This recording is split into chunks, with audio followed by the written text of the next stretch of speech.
sa nachádzame na mieste činu. Obeťou je podľa našich informácií matka príroda. Jej stav je údajne veľmi vážny. Náš štáb sa na osud poškodenej pozrel trochu bližšie a podarilo sa nám zistiť, že matka príroda bola vždy krásna a veľmi prívetivá ku všetkým svojim deťom. V jej obrovskom dome bolo miesto pre všetkých. Vtáky, ryby, zvieratá a ľudí. Ľudia si z jej darov brali len toľko, koľko nutne potrebovali a za to všetko, čo im poskytovala, si ju vážili a snažili sa ju chrániť.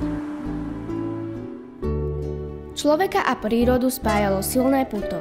Z lesov si brali drevo na kúrenie, v riekach lovili ryby na obživu a na poliach pestovali ovocie a zeleninu. V prírode nachádzali miesto na oddych, hry aj lásku.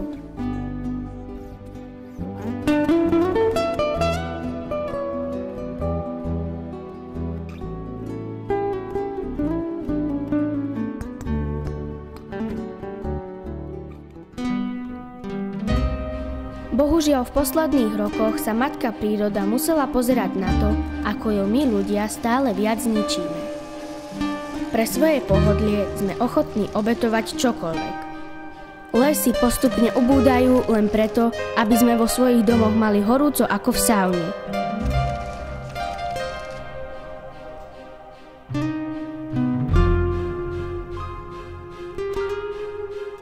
Potoky a rieky sa menia na špinavé stoky, kde žiadna ryba už čoskoro nebude.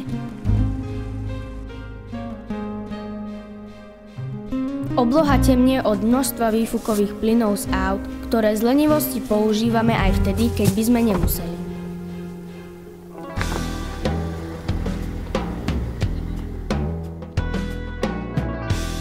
Zvieratá a vtáky plaší hluk, ktorý robíme pri našich výletoch.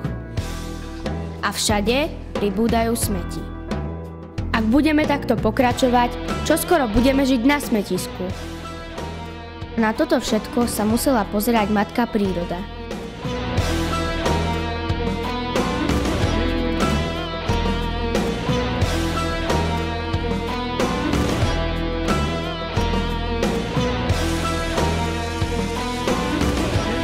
Niet sa čo čudovať, že skolabovala.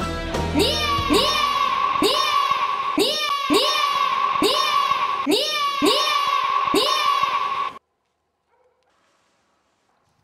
Podľa odborníkov je ešte stále nádej na jej záchranu, ale to by museli pomáhať všetci ľudia svojimi ekologickými činmi. Nuž teda, zobuďte sa. My sme už začali. Pridajte sa prosím k nám a nenechajte matku prírodu umrieť. Bol by to koniec celého sveta. A to predsa nechceme. Alebo áno,